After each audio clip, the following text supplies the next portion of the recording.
like everybody else. You can hear me? Yes. Good. Okay. I'm Glenise, and I'll try to make my two stories very short. I cannot remember in my life ever actually liking Miami.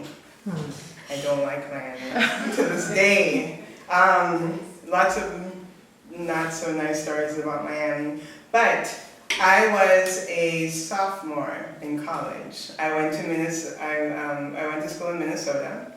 I was going home for Christmas break, and I was so excited. I was like, yay, I get to go home, and all my friends are jealous, and all that kind of stuff, so I'm going to the Bahamas.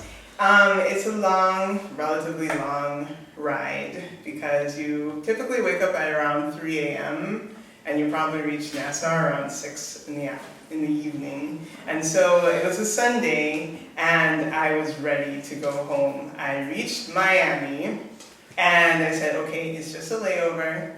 I'm gonna get on the plane, and I'm gonna go home.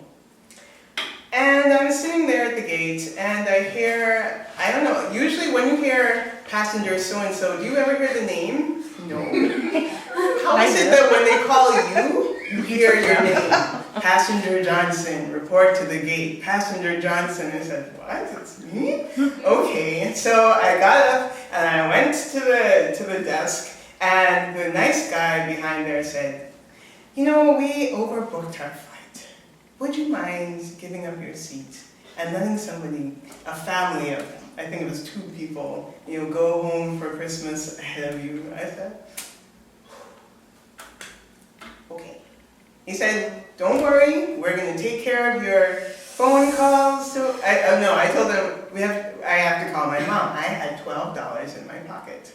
That's it. $12 to my name. I said, I have to call my mom because they're expecting me. And so he said, don't worry, we'll take care of that. We'll put you up in the airport hotel overnight, and you'll fly out tomorrow morning. And I said, are you sure?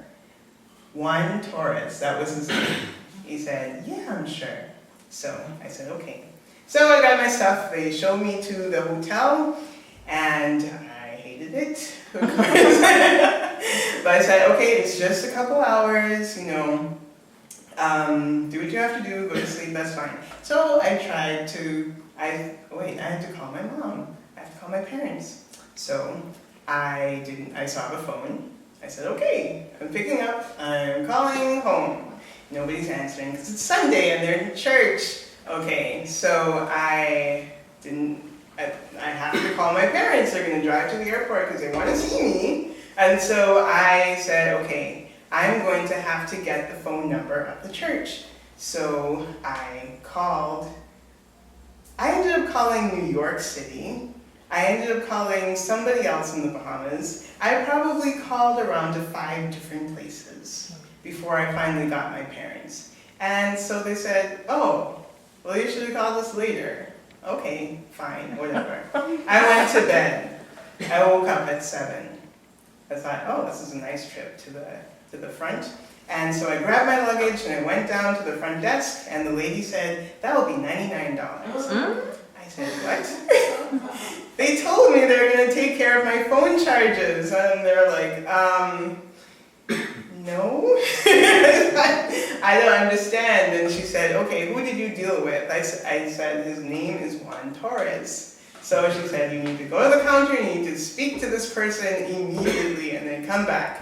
And so I said, okay. I went, I told my sob story, and they said, are you sure you flew with us? It was Continental. Are you sure you flew with us? We told you to give up your seat? I said, I think so, I'm pretty sure.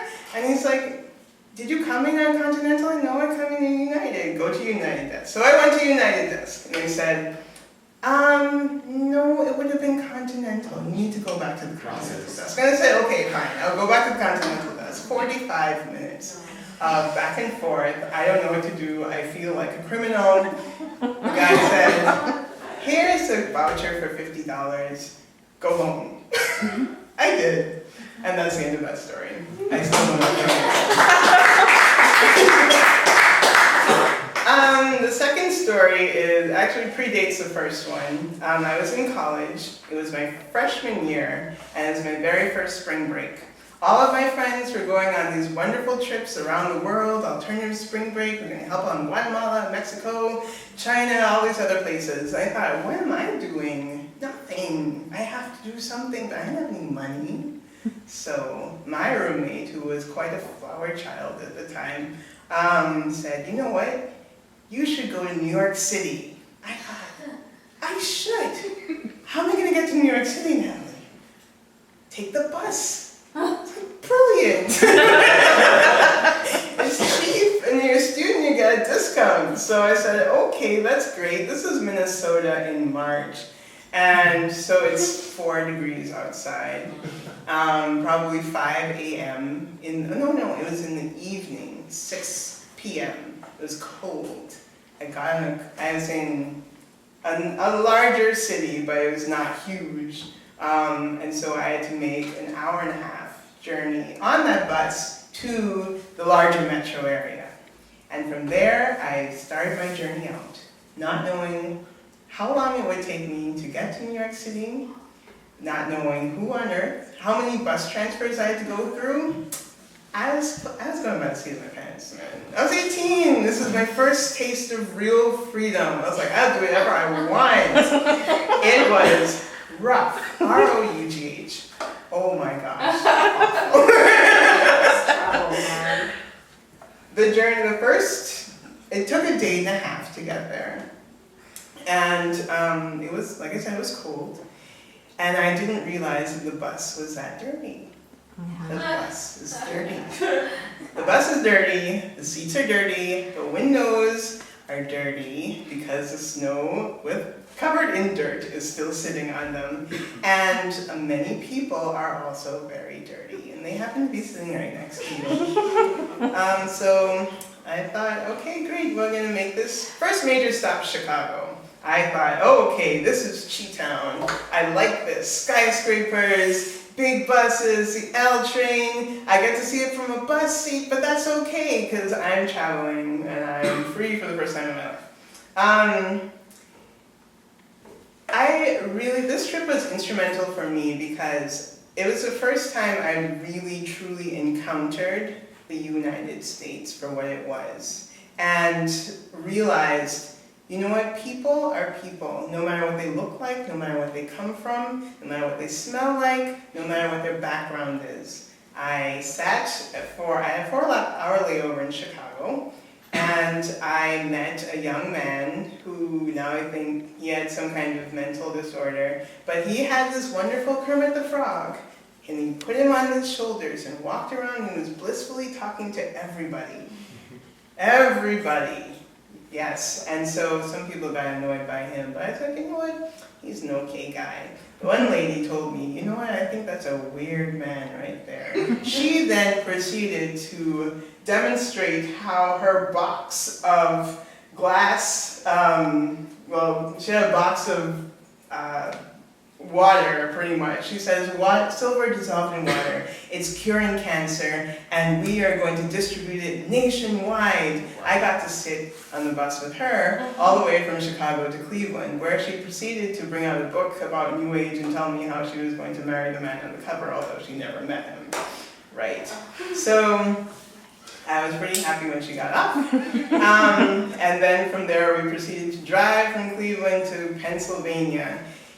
And I sat next to a man who hacked and coughed the whole time.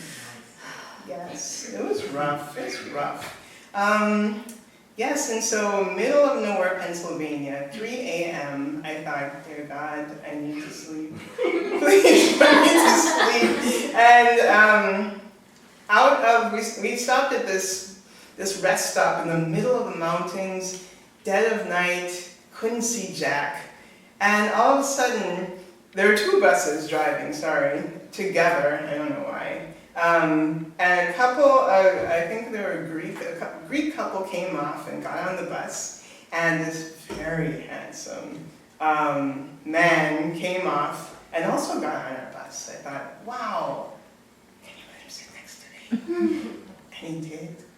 And we talked from 3 a.m. to 6 a.m. And then I said goodbye. We were still pen pals for like 3 or 4 years after that, you know. Yes, I got off the bus and then promptly became sick with gastrointestinal issues. But even with that, I still had a long time to enjoy my spring break to New York City. And so I think that the first story was, that's traveling life, that happens. But the second one, it really emphasized to me, it really hit home that, people are people. Love them, know them, and embrace who they are. Okay, that's it.